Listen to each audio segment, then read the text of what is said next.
Hello everyone, and welcome to our channel, Tutor Dollar. In this video, we're here to provide you with valuable information and insights. Whether you're a student, a professional, or simply someone who wants to expand their knowledge, we're here to help. So sit back, relax, and let's dive in. Introducing some topics of basic electrical engineering. Our expert will guide you through the topics of DC circuits, AC circuits, transformers, electrical machines, power converters, and electrical installations. हमारे पास जो सवाल है उसमें हमने find करना है कि average value और आरएमएस वैल्यू इस जो पर्टिकुलर वेव फॉर्म दे रखा है उसका क्या हो। ठीक है, इन ओवर वन साइकिल मतलब क्या हुआ कि वन टाइम पीरियड। तो जैसे कि हम देख रहे हैं कि इसमें ग्राफ जो है उसमें 10 वोल्ट उसका पीक है, यानी इसका मैक्सिमम जो कर्व जो है मैक्सिमम 10 वोल्ट तक गया हुआ है। इसका टाइम पीरियड मतलब ये होता है कि नंबर ऑफ ऑसिलेशंस पर सेकेंड, यानी इस वेव फॉर्म का ये एक टाइम पीरियड हो गया और ये इसके बाद फिर से रिपीट करेगा, यानी 2t में, फिर यहाँ एक 2t होगा, फिर 3t होगा, यानी हर टाइम पीरियड में आपको ऐसा ही वेव फॉर्म मिलेगा। ठीक है, इसका मतलब ये होगा। अब जो वेव फॉर्म है ये t=t/4 पे सब पीक अपना अटेन करता है, यानी 10 वोल्ट पे इसका आ जाता है। ठीक है, तो एक्स एक्सिस में हमारा क्या है टाइम, वाई एक्सिस में हमारा क्या है वोल्टेज। ठीक है, अब करते हैं कि हमें क्या फाइंड करना है, हमें एवरेज वैल्यू फाइंड करना है और आरएमएस वैल्यू फाइंड करना है। ठीक है, तो सबसे पहले एवरेज वैल्यू और आरएमएस वैल्यू का एक फॉर्मूला होता है, वो में भी आगे हम पढ़ेंगे। ठीक है, उसके लिए हमें क्या चाहिए होता है कि लाइन का इक्वेशन चाहिए होता है। मतलब हम कभी भी फॉर्मूला लगाएंगे तो उसके लिए हमें एक लाइन की इक्वेशन चाहिए होगी, या फिर किसी फंक्शन का हमें इक्वेशन चाहिए होगा उस इंटीग्रेशन करने के लिए। ठीक है, तो सबसे पहले हम क्या करेंगे कि इस लाइन का इक्वेशन हम फाइंड आउट करवाएंगे, फिर इस लाइन का इक्वेशन फाइंड करेंगे। ठीक है, उसके बाद हम फॉर्मूला लगाएंगे एवरेज और आरएमएस का। ठीक है, अब इसमें ये होता है कि जैसे ये वेव फॉर्म है, इसमें तो दो ट्राइंगल्स हैं, आपको दोनों ट्राइंगल्स का वैल्यू नहीं फाइंड करना है, बस आपको एक टाइम t तक ही आप फाइंड करिए, वही सेम होगा सबके लिए। क्योंकि एवरेज वैल्यू आरएमएस वैल्यू अगर आप किसी एक टाइम पीरियड का आपने निकाल लिया वही बराबर होगा हर एक टाइम पीरियड के लिए। ठीक है, तो to find RMS and average value first we need to express VT in terms of time. ठीक है, तो ये टाइम एक्सिस था और ये वोल्टेज एक्सिस है।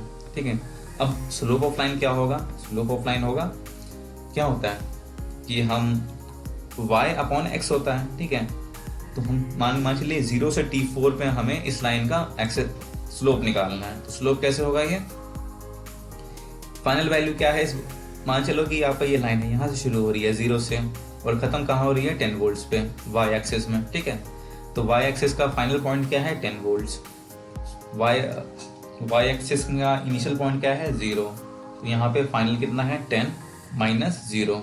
एक्स एक्सिस का फाइनल पॉइंट क्या है, अगर हम बस यही कंसिडर कर रहे हैं, बस ये वाली लाइन कंसिडर कर रहे हैं, तो एक्स एक्सिस का फाइनल पॉइंट क्या होगा t/4 और इनिशियल वैल्यू क्या है एक्स एक्सिस की 0, तो यानी t/4 - 0 इक्वल्स टू कितना आ गया 40/t। ठीक है, तो ये हमारा स्लोप ऑफ लाइन ये हो गया। ठीक है, इसका हमने स्लोप निकाल लिया। ठीक है, अब हम अगर हमें पास किसी लाइन की इक्वेशन हमें लिखनी है तो तुम्हें क्या चाहिए होता है, सबसे पहला होता है स्लोप। ठीक है, और एक कांस्टेंट चाहिए होता है, इस केस में कांस्टेंट 0 है। ठीक है, तो जो लाइन की इक्वेशन होगी पासिंग 0,0 क्या होगा y - y1 = m × x - x1, where m is the slope और स्लोप हमने फाइंड कर ही लिया है 40/t। ठीक है, तो इसका y क्या है, y है वोल्टेज है, इसलिए हमने फिर लिखा y यहाँ पे लिख दिया vt - y1 क्या है इनिशियल वैल्यू ऑफ वोल्टेज, ये क्या है 0, स्लोप क्या है इसका 40/t और x क्या है यहाँ पर टाइम एक्सिस है, x तो टाइम एक्सिस है इसलिए हमने t लिख दिया -0, इनिशियल वैल्यू ऑफ x क्या है यानी टाइम क्या है 0। तो ये हमारी लाइन की इक्वेशन आ गई। कब के लिए आई है, बस 0 से t/4 ड्यूरेशन के लिए ही आई है, यानी हम बस यहाँ से लेके जब यहाँ गए उस केस में हमारा ये इक्वेशन आया। ठीक है, इस लाइन की इक्वेशन आ गई। अब हमें सिमिलरली फाइंड करना होगा कि t/4 से हम जब t/2 पे गए उस समय क्या स्लोप था इस लाइन का। ठीक है, अब हमने फिर फाइंड किया कि स्लोप ऑफ लाइन क्या फाइनल वैल्यू क्या हो गई, इसमें भी final value minus initial value upon final value minus initial value, या फिर initial value minus final value upon initial value minus final value. तो इस केस में हमने क्या किया है कि स्लोप ऑफ लाइन में क्या कर दिया कि हम 10 से गए, कहाँ गए, 0 पे। देखो y का जो वैल्यू है यहाँ पे तो 10 है लेकिन यहाँ पे 0 है, तो हम क्या किए कि 10 minus 0 upon t/4 minus t/2। या फिर हम ऐसे भी कर सकते हैं कि 0 फाइनल वैल्यू हमारा 0 minus 10 upon t/2 minus t/4, दोनों हम कर सकते हैं, जैसा आपको अच्छा लगे आप वैसे कर सकते हैं। तो हमने यहाँ पे क्या किया, 10 minus 0 upon t/4 minus t/2 equals to minus 40 upon t। ठीक है, तो हमारा स्लोप क्या आ गया, नेगेटिव स्लोप आ गया माइनस 40/t। ठीक है, ये तो हमारा कैलकुलेशन पार्ट है, लेकिन आपको माइंड में ही क्लिक कर जाना चाहिए कि जब हम t/4 और t/4 से t/2 का जो ग्राफ है वो आपस में सिमेट्रिक है, यानी जो इसका स्लोप होगा वही सेम स्लोप होगा लेकिन नेगेटिव में स्लोप होगा। देखो ये ग्राफ चढ़ रहा है इसलिए पॉजिटिव स्लोप, इसका ये ग्राफ डाउन जा रहा है इसका नेगेटिव स्लोप, यानी सेम ही वैल्यू आएगा, बस इसमें नेगेटिव वैल्यू आ जाएगी। तो वही हमारा सेम आया कि m की वैल्यू इस बार क्या आई, माइनस 40 अपॉन t। ठीक है, फिर से हम लाइन की इक्वेशन लिखेंगे, लाइन की इक्वेशन जो कि t/4 10 को पास करती हो। ठीक है, तो लाइन की इक्वेशन लिखने के लिए बस यही है कि हमारे पास कोई भी एक कोऑर्डिनेट होना चाहिए और उसका एक स्लोप होना चाहिए। मान चलिए कि इस लाइन की हम जो इक्वेशन लिख रहे हैं, इस वाली लाइन की, इसमें हमारा ये वाली लाइन t/4 10 से पास कर रही है और हमारे चीज के स्लोप जो है वो है माइनस 40 अपॉन t।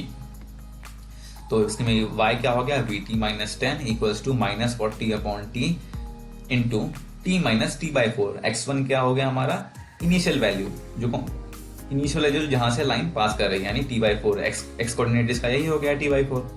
ठीक है, तो हमने इसी तरीके से हमने लाइन की इक्वेशन लिख दी। ठीक है, अब y minus y1 equals to m into x minus x1, इससे हमारा एक आ गया कि vt equals to minus 40 into t upon t plus 10 plus 10। तो ये जो t जो है ये कांस्टेंट है, लेकिन t जो है ये x एक्सिस का वेरिएबल है। ये याद, इसमें थोड़ा कभी कभी कंफ्यूज करते हैं, कभी कभी कुछ बच्चे क्या करते हैं, t और t काट देते हैं, कट कर देते हैं कि नहीं ये दोनों सेम है, लेकिन ऐसा नहीं है। ठीक है, तो हमारा ये एक जनरल इक्वेशन आ गया, vt equal to minus 40t upon t plus 20। तो ये हमारा क्या गया, एक constant y equal to mx plus c के फॉर्म में ये इक्वेशन आ गया। ठीक है, अब हम क्या करते हैं कि t/2 से t देखते हैं। t/2 से t देखने की जरूरत ही नहीं है क्योंकि यहाँ कुछ है ही नहीं, तो ये इसके हम लिखते हैं कि वैल्यू 0 है। ठीक है, तो वैसे हमने लिख दिया कि ड्यूरिंग t/2 से t के बीच में जो वोल्टेज की वैल्यू है वो है 0। ठीक है, अब हमने vt को हमने एक समराइज कर दिया vt का वेव फॉर्म को, कि जब vt जो है 40 इंटू टी अपॉन टी के फॉर्म में है जब वो 0 से t/4 ड्यूरेशन में है, और minus 40 into t upon T है प्लस 20 है जब वो t/4 से t/2 के ड्यूरेशन में है, और 0 है t/2 से t के ड्यूरेशन में। ठीक है, अब हम आते हैं कि एवरेज वैल्यू इस वेव फॉर्म का। ठीक है, तो जो एवरेज वैल्यू किसी भी वेव फॉर्म का जो होता है वो होता है, इंटीग्रेशन हम करते हैं 0 टू टाइम पीरियड इनटू जो फंक्शन है हमारा, यहाँ फंक्शन क्या है हमारा, वोल्टेज का फंक्शन है इसलिए हमने vt लिखा, into time dt, small period of time. इसमें हम क्या करते हैं, अपॉन t। ठीक है, इसमें हम क्या करते हैं कि जब भी हमें एवरेज वैल्यू निकालनी होगी, इसमें क्या करेंगे हम, किसी कोई भी फंक्शन लेंगे, उसको स्मॉल ड्यूरेशन का देखेंगे। मान चलिए कि कोई भी लाइन है तो वो 1 सेकंड के लिए थोड़ा सा आगे गया, 2 सेकंड के लिए फिर थोड़ा सा आगे गया, तो 1 सेकंड कर करके हमने सारा 0 से लेके t तक जोड़ लिया और उसको डिवाइड कर दिया टाइम से, तो ये हमारा आ गया एवरेज वैल्यू। इसको हम और भी सिमिलर वे में कर सकते हैं, जैसे कि हमारा ये एक तो फॉर्मूला से हमने कैलकुलेट किया, दूसरा होता है कि हम इसका एरिया कैलकुलेट कर लें और उसको डिवाइड कर दें टाइम पीरियड से, तो वो भी आपका वो निकल जाएगा। जैसे कि इस केस में मान के चलिए इस ट्राइंगल का आपने एरिया निकाल लिया। ठीक है, जो भी एरिया आया उसको आपने t से डिवाइड कर दिया तो आपको डायरेक्ट एवरेज वैल्यू मिल जाएगी। लेकिन हर केस में क्या होता है कि ये इतना सिंपल डायग्राम आपके पास नहीं होगा, उसमें आपको फॉर्मूला यूज करना ही होगा, इसलिए मैं आपको फॉर्मूला बता दे रहा हूँ। ठीक है, तो 1/t 0 से t vt dt फॉर्मूला लगा दिया हमने। अब 0 से t है, लेकिन अब 0 से t जाने के बीच में फंक्शन तो चेंज हो रहा है हमारा vt, क्योंकि 0 से t/4 में फंक्शन कुछ और है, t/4 से t/2 में कुछ और है फंक्शन, और t/2 से t तो 0 ही है फंक्शन। ठीक है, तो फिर 0 से t/4 में क्या फंक्शन है हमारा, vt की क्या वैल्यू आई थी, 40t अपॉन जैसे हमने यहाँ समराइज करके पहले लिख रखा है, क्या लिख रखा है हमने 40 इंटू टी अपॉन टी, 0 से T4 में, तो हमने सिमिलरली लिखा 40 upon T into T D T लिख दिया। फिर T/4 में भी ऐसे ही है, T/4 से T2 पे गया और इसका था -40t/t plus 20 into D T plus 0। अब हमने इसको फिर इंटीग्रेट किया, तो t का क्या इंटीग्रेशन होता है t²/2, क्योंकि इसमें यही वेरिएबल है, t और dt एक वेरिएबल है, ठीक है। इसमें क्या है, इसमें भी t और dt है, तो t²/2 और 20 कांस्टेंट है, यहाँ t आ जाएगा, ठीक है। फिर इसको हमने किया 0 से t तक, ठीक है। यहाँ 0 से t/4 आएगा, ठीक है। यहाँ 0 से t/4 आएगा, यहाँ t/4 से t/2 आएगा, यहाँ t/4 से t/2। यहाँ थोड़ा आपका हल्का सा टाइपिंग मिस्टेक है, यहाँ पे t/4 आएगा, ठीक है। अब हमने इसको इंटीग्रेट कर दिया।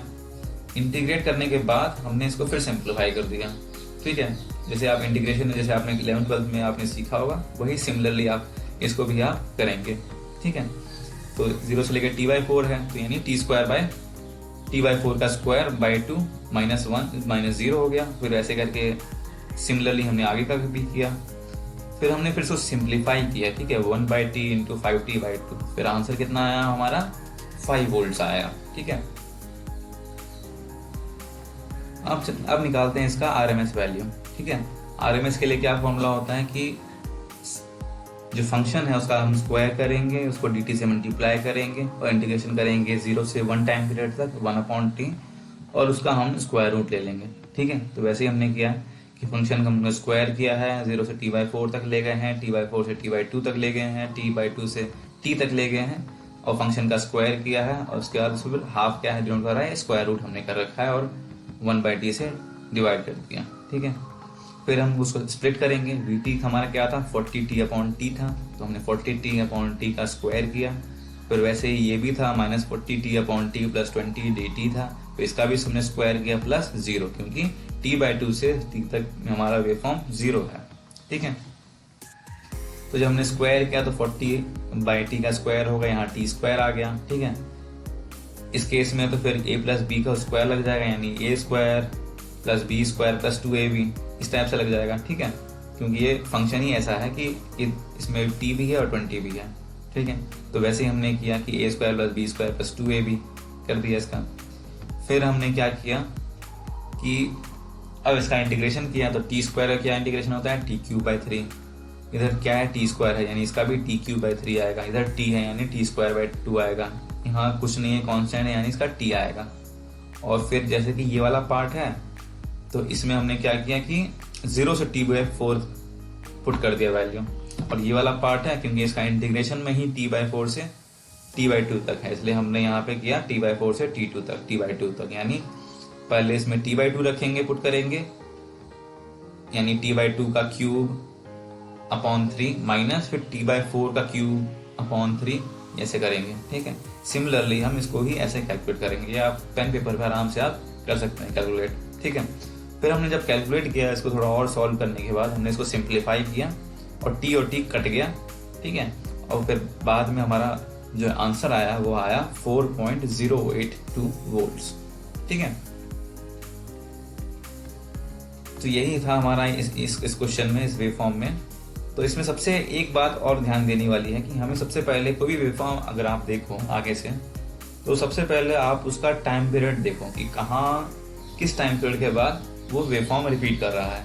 जैसे कि यहाँ पे t दे रखा है, तो ठीक है, मान के चलिए कि यहाँ पे 2t भी दे रखा होता, 2t दे रखा होता, यानी क्या हुआ, इसका टाइम पीरियड क्या हो गया 2t हो गया, ठीक है। तो सबसे पहले हमें ये देखना होगा, आइडेंटिफाई करना होगी कि किस टाइम पीरियड के बाद वो वेव फॉर्म पूरा रिपीट कर रहा है। जैसे कि ये यहाँ से लेके यहाँ तक ये रिपीटेटिंग पार्ट है, मतलब ये ब्लॉक फिर से रिपीट करेगा यहाँ पर, फिर से ब्लॉक रिपीट करेगा यहाँ पर। तो इसमें ये नहीं बोल सकते हैं कि हम t/2 इसका टाइम पीरियड है, ये नहीं बोलेंगे, यहाँ बोलेंगे कि t इसका टाइम पीरियड है, ठीक है। And that's a wrap for today's video. We hope you found it informative and helpful. If you did, don't forget to like, comment, and subscribe for more great content. And if you have any questions or comments, feel free to leave them below.